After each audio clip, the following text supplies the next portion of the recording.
Imagine a seguinte cena. Você está em casa, tranquilo, talvez sentado no sofá depois do almoço, assistindo à TV ou conversando com alguém da família.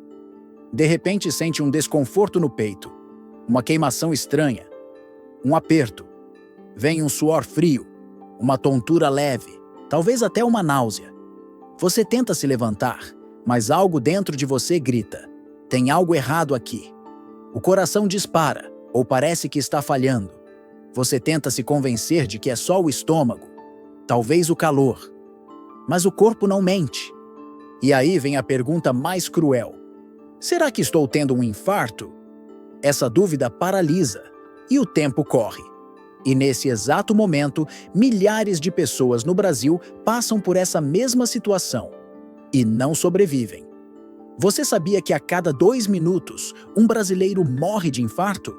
E o mais triste, mais da metade dessas mortes acontecem antes mesmo da pessoa conseguir pedir ajuda. É por isso que eu preciso te dizer algo com todo carinho e verdade. Você pode sobreviver a um ataque cardíaco, mesmo estando sozinho, se souber o que fazer nos primeiros 10 segundos. Sim, 10 segundos.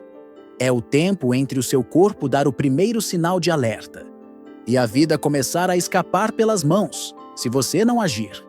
Parece pouco tempo, mas dentro desses 10 segundos existe uma janela preciosa de oportunidade. É ali que seu coração ainda tenta resistir. É ali que o oxigênio ainda chega ao cérebro. É ali que a sua calma e o seu conhecimento podem vencer o desespero. Mas por que ninguém fala disso?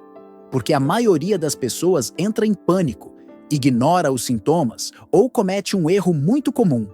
Tenta ser forte demais.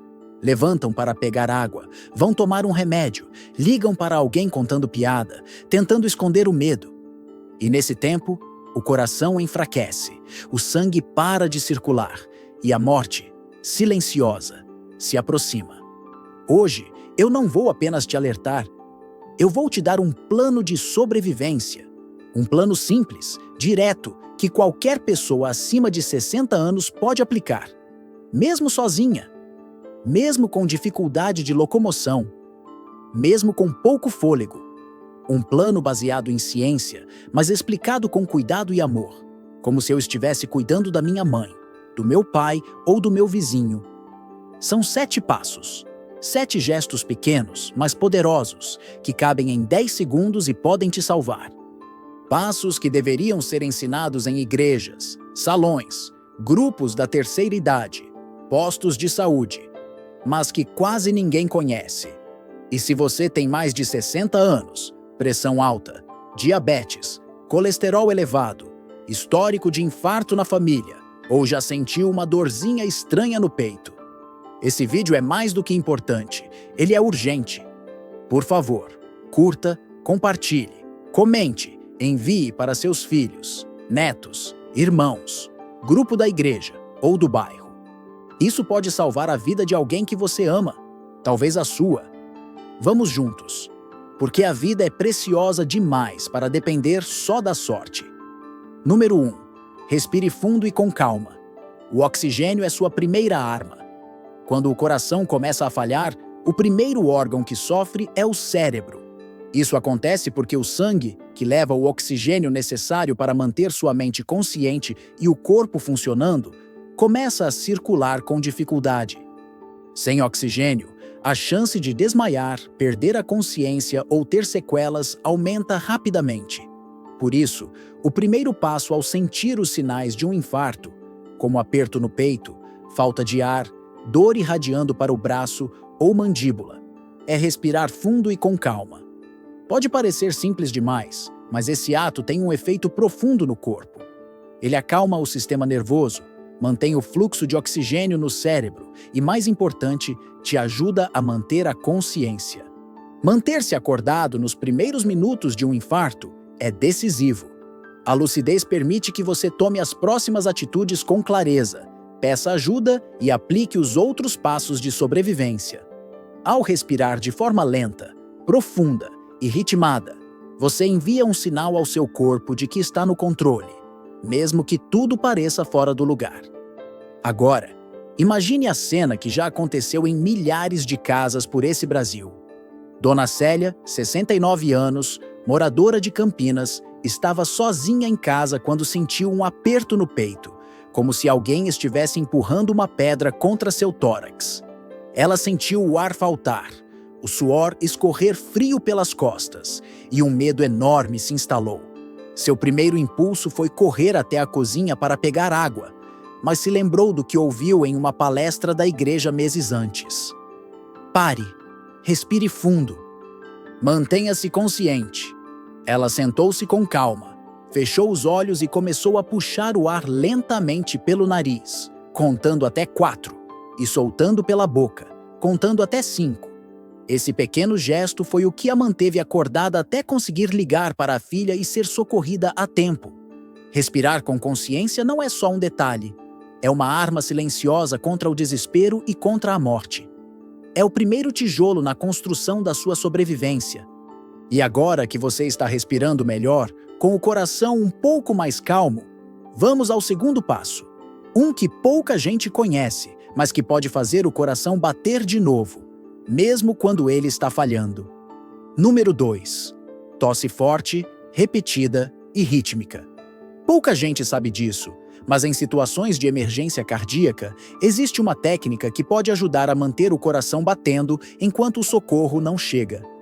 Trata-se da tosse forçada, um recurso simples que pode fazer a diferença entre a vida e a morte, especialmente quando a pessoa está sozinha e começa a sentir os primeiros sinais de um infarto.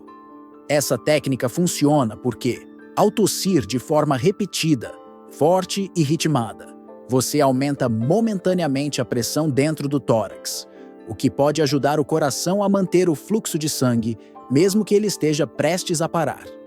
A tosse também estimula o nervo vago, que se conecta ao coração e pode, em alguns casos, regular temporariamente o ritmo cardíaco, evitando que ele pare completamente. Não é um tratamento, não substitui o socorro médico, mas é uma manobra de emergência que, em situações críticas, pode garantir preciosos segundos de vida. A forma correta de fazer é assim. Primeiro, respire profundamente, enchendo os pulmões com o máximo de ar possível. Em seguida, tussa com força, como se estivesse tentando expelir algo que engasgou, mas de maneira controlada e ritmada. Repita esse ciclo a cada 2 segundos. Respira fundo, tosse forte. Respira fundo, tosse forte.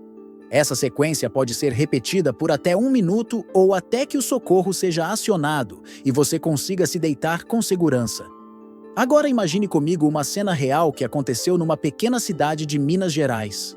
Seu João, de 74 anos, morava sozinho desde que a esposa faleceu. Homem tranquilo, gostava das manhãs silenciosas e do cafezinho passado na hora. Numa dessas manhãs, enquanto varria a calçada, sentiu uma pressão esquisita no peito, como se uma mão pesada apertasse seu coração. Veio o suor, a tontura e uma dor que irradiava para o braço esquerdo. Ele sabia que não era uma dor comum. Lembrou de uma história que o neto contou sobre tossir durante um infarto e pensou: vou tentar. João largou a vassoura, apoiou-se na parede e começou a respirar fundo e tossir com força, ritmado, como se estivesse chamando a vida de volta para dentro dele. O vizinho ouviu o barulho, correu e chamou a ambulância. O médico que o atendeu disse, com todas as letras: foi a sua reação rápida e a tosse forçada que te mantiveram consciente até o socorro chegar. Essa técnica não é milagrosa, mas é um instrumento precioso para quem está sozinho e precisa lutar por cada segundo. É como se, por um momento, você assumisse o comando do seu coração com os pulmões. Então, guarde isso com carinho. Se sentir um infarto se aproximando, respire fundo, mantenha a calma e tussa forte e ritmadamente até receber ajuda. Agora que você já sabe como manter o coração funcionando, mesmo que por pouco tempo, vamos ao terceiro passo, o mais importante para acionar o mundo ao seu redor, mesmo se sua voz falhar. Número 3. Ligue para o socorro, mesmo que não consiga falar. Quando o coração começa a falhar, o tempo não corre. Ele voa.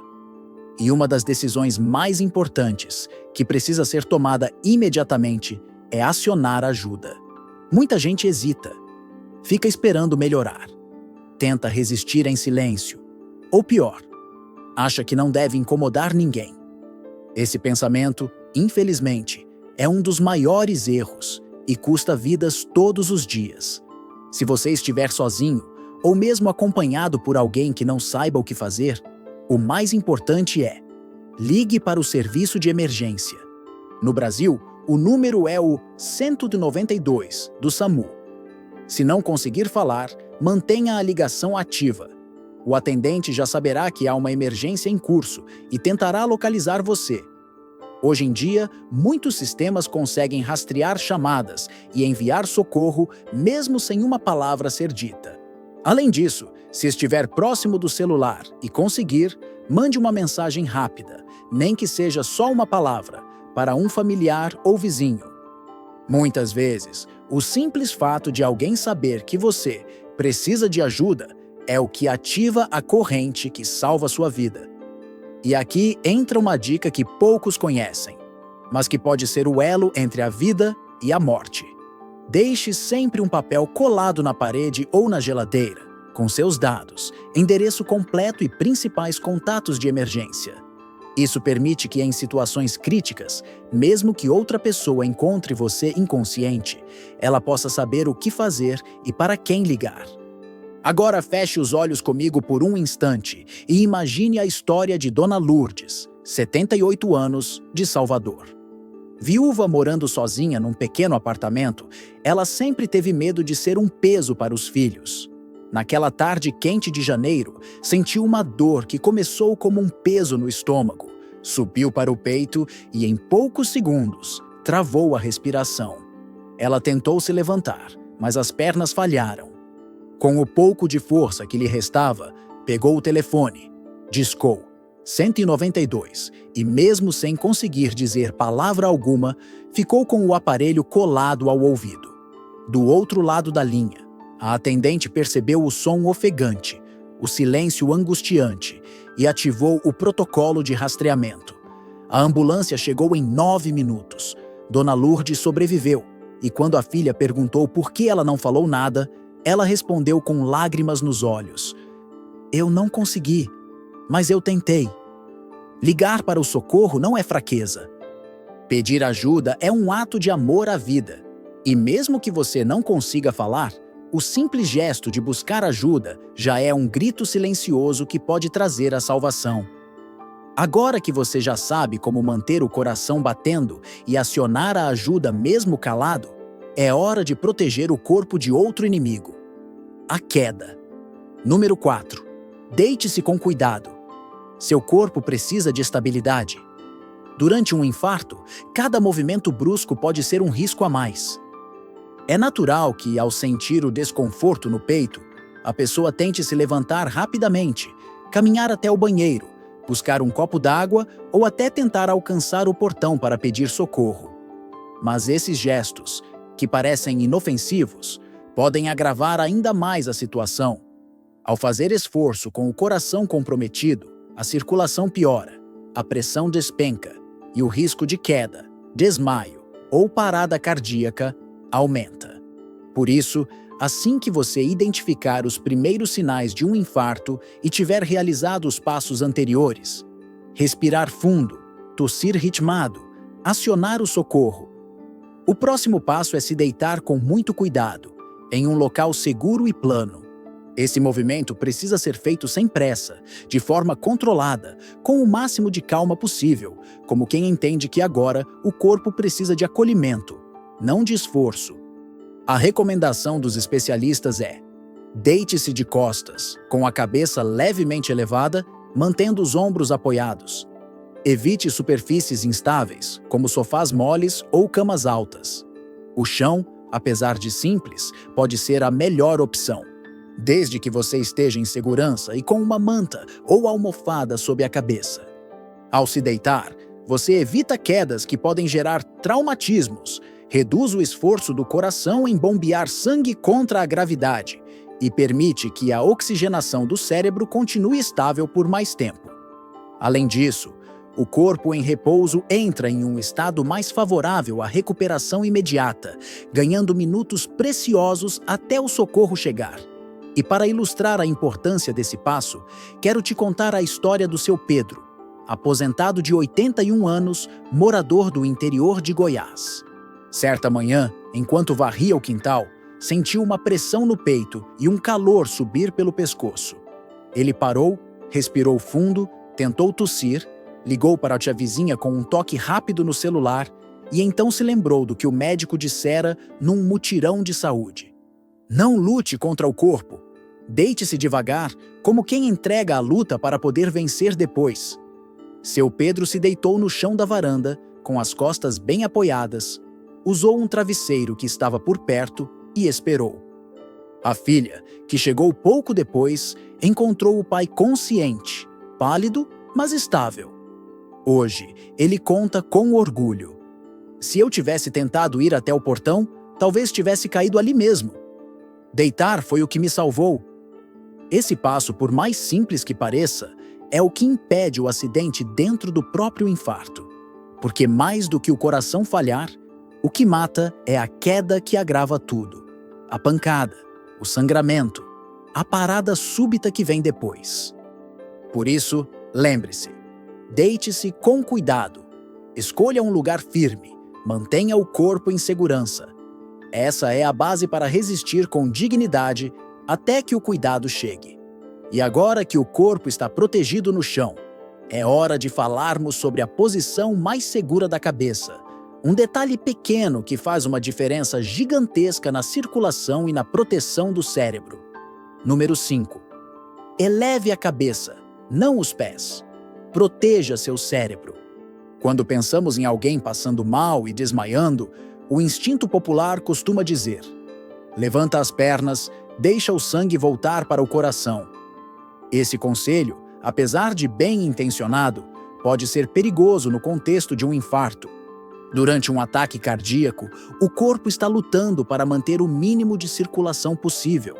O coração, já enfraquecido, tenta levar sangue para os órgãos mais importantes, especialmente o cérebro, que é o primeiro a sofrer com a falta de oxigênio.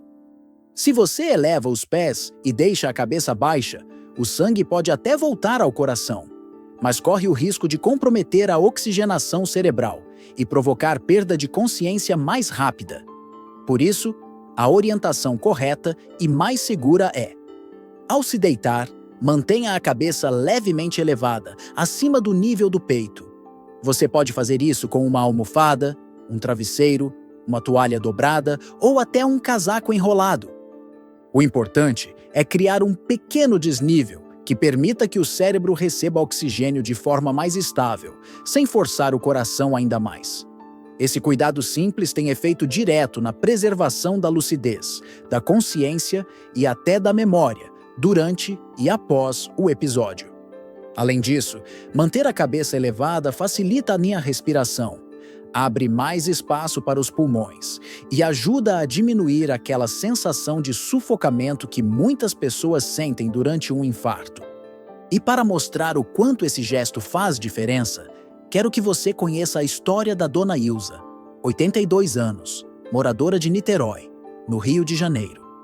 Ela estava em casa, sentada na cadeira de balanço, quando sentiu um aperto intenso no peito, seguido de um calor estranho subindo para o pescoço e uma tontura forte.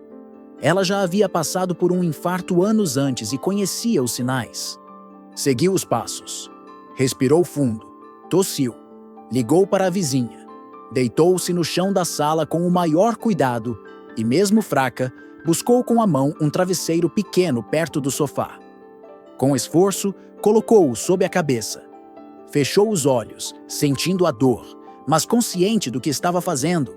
Mais tarde, no hospital, o cardiologista que a atendeu disse algo que ela nunca esqueceu. Foi o fato da senhora manter a cabeça elevada que preservou seu cérebro ativo até a nossa chegada. Isso evitou sequelas e desmaio. Esse gesto tão simples, elevar levemente a cabeça, é muitas vezes esquecido. Mas ele faz parte de uma sabedoria de quem aprendeu a ouvir o próprio corpo com amor e respeito. Não é exagero dizer que, em uma emergência cardíaca, a posição da sua cabeça pode definir se você vai acordar lembrando quem você é ou não. Por isso, guarde essa imagem com carinho. Deitado, em segurança, cabeça levemente elevada, como quem se prepara para repousar e lutar pela própria vida ao mesmo tempo. Agora que o seu coração está batendo com a ajuda da respiração e da tosse, que você chamou por socorro, está deitado com segurança e protegendo o cérebro com a cabeça erguida, vamos a um passo que parece pequeno, quase insignificante, mas que pode ser a chave para uma respiração mais leve e uma recuperação mais rápida.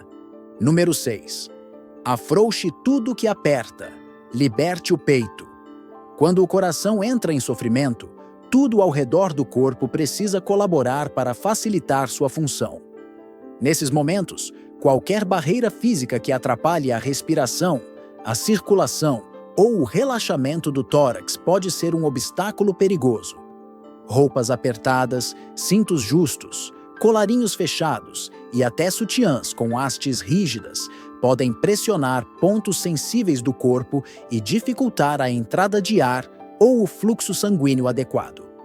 É por isso que um dos passos fundamentais ao identificar um possível infarto é afrouxar imediatamente qualquer peça de roupa que esteja comprimindo o corpo, principalmente o peito, o pescoço e a cintura.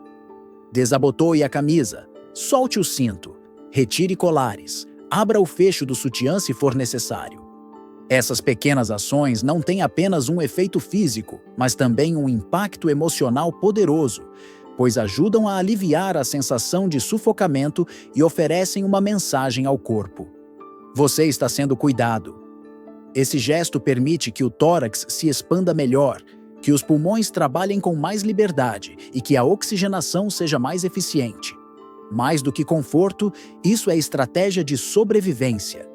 Quero compartilhar agora o relato da dona Iracema, de 75 anos, moradora da zona rural do Ceará. Certa tarde, ela começou a sentir uma pressão estranha no peito enquanto preparava o almoço. Seu corpo estava rígido, travado pela dor e pela confusão dos sintomas. Mas ela se lembrou do que ouviu em uma palestra da paróquia local. Solte o que te aperta, deixe o corpo respirar. Mesmo com dificuldade, ela desabotoou o vestido, tirou o lenço do pescoço e afrouxou a cinta que usava para sustentar a coluna. Naquele momento, ela não se preocupou com aparência, com vaidade ou com o que os outros iriam pensar. Ela entendeu que seu corpo precisava de espaço para lutar. Quando a ambulância chegou, os profissionais notaram que ela estava deitada corretamente, com a cabeça erguida e o peito livre. Isso facilitou a colocação do oxigênio e a estabilização do quadro. O próprio socorrista comentou: "Quando encontramos o tórax descomprimido, conseguimos agir mais rápido. Isso ajudou muito." Afrouxar as roupas não é um detalhe. É um gesto de humildade e inteligência.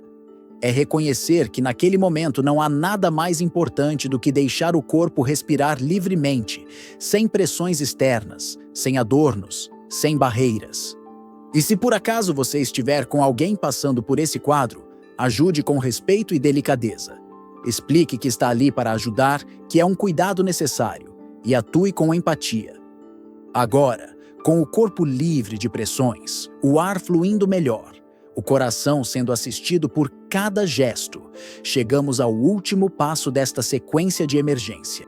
E talvez esse seja o mais difícil de todos, porque ele exige a coragem de fazer o que muitos não conseguem: parar. Número 7. Não tente ser forte. Fique parado e espere ajuda. Em situações de perigo, o instinto de muitas pessoas é levantar, caminhar, buscar socorro por conta própria, demonstrar força mesmo diante do sofrimento. Quantas vezes já ouvimos alguém dizer: "Eu sou forte, isso vai passar." Ou mesmo vimos pessoas com dor intensa tentando dirigir até o hospital, descer escadas ou atravessar a rua em busca de ajuda. Infelizmente, esse desejo de provar resistência, de não demonstrar fraqueza, é o que leva muitas vidas ao fim antes mesmo que o socorro tenha tempo de agir. Durante um infarto, o corpo entra em colapso. O coração está lutando para funcionar, o cérebro está com oxigênio limitado e qualquer movimento brusco pode precipitar uma parada cardíaca, uma queda ou até o agravamento de uma arritmia fatal. Por isso, depois de respirar fundo, tossir, ligar para o socorro, deitar com cuidado, elevar a cabeça e afrouxar as roupas, a atitude mais inteligente e corajosa que você pode tomar é ficar parado. Sim, parado. Imóvel. Em paz. Deitado, entregue. Não a fraqueza, mas a sabedoria de quem entende que há momentos em que parar é o mais alto grau de proteção. Nesse instante, o mais importante é conservar energia, permitir que o corpo use cada gota de oxigênio da melhor forma possível. Ficar parado evita quedas, diminui o esforço cardíaco e dá à equipe médica a chance de encontrar você em uma posição estável para agir com rapidez e segurança. Essa atitude também tem um impacto emocional profundo. É quando a pessoa percebe que está fazendo tudo o que pode, que confiou no que aprendeu, que está em um lugar de entrega, não de desistência, mas de fé. É o momento em que a respiração se acalma, o corpo repousa e a alma sussurra: agora é com Deus e com os que vão chegar para cuidar de mim. Foi exatamente isso que aconteceu com o Sr. Joaquim, de 84 anos, morador de um sítio na zona rural do Mato Grosso do Sul. Depois de sentir uma dor que apertava o peito como um ferro quente, ele lembrou das orientações do grupo da terceira idade da cidade vizinha. Fez tudo o que aprendeu. Respirou com calma, tossiu forte, ligou para o filho, deitou no chão da varanda, apoiou a cabeça com um saco de arroz que estava por perto, afrouxou a camisa e parou. Simplesmente parou. Ficou ali, olhos fechados, rezando baixinho, esperando. O filho chegou 15 minutos depois. Joaquim estava pálido, mas consciente. Foi atendido, estabilizado e sobreviveu. Hoje, com voz firme, ele repete para os vizinhos: foi quando parei de tentar ser forte que comecei a me salvar. Então, se um dia seu corpo te pedir para parar, não lute contra ele. Não tente provar nada a ninguém. Não ande, não dirija, não tente abrir a porta para o socorro. Fique onde está. Espere. Confie. Porque há uma força maior agindo quando você tem coragem de fazer aquilo que o mundo raramente ensina: descansar no meio da luta. Quando falamos sobre infarto, é comum que muitas pessoas fiquem assustadas. A simples menção à palavra ataque cardíaco já traz à mente imagens de dor, de emergência, de fim. Mas a verdade é que falar sobre isso com clareza, preparar-se com antecedência e aprender os passos certos é uma forma de amar a vida, de proteger o futuro, de fortalecer a dignidade. Por isso, compartilhe este vídeo. Não por vaidade, mas por amor. Curta, comente, conte sua história. Diga se já passou por algo parecido, se conhece alguém que foi salvo a tempo, se tem dúvidas ou medos. Essa troca fortalece a comunidade, cria pertencimento e salva vidas. Que Deus abençoe seu coração, sua saúde, sua vida. E que nunca falte a você o conhecimento certo, na hora certa, para continuar vivendo com dignidade, fé e amor. Você merece viver bem, e agora está mais preparado do que nunca.